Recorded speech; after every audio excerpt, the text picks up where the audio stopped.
அத்தனை செல்வமும் உன்னிடத்தில் நான் பிச்சைக்கு செல்வது எவ்விடத்தில் வெறும் பாத்திரம் உள்ளது என்னிடத்தில் அதன் சூத்திரமோ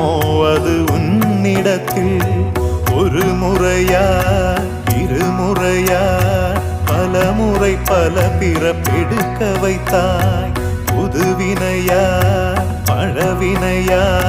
கணம் கணம் தினம் என்னை துடிக்க வைத்தாய் பொருளுக்கு அலைந்திடும் பொருளற்ற வாழ்க்கையும் துரத்துதே உன் அருள் அருள் அருள் என்று அலைகின்ற மனம் இன்று பிதற்றுதே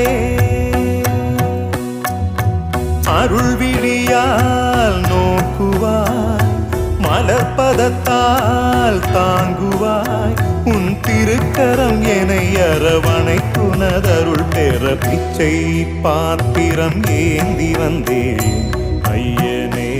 என் ஐயனே பிண்டம் என்னும் எலும்பொடு சதை நரம்புதிரமும் அடங்கிய உடம்பு எனும் பிச்சை பாத்திரம் ஏந்தி வந்தேன் ஐயனே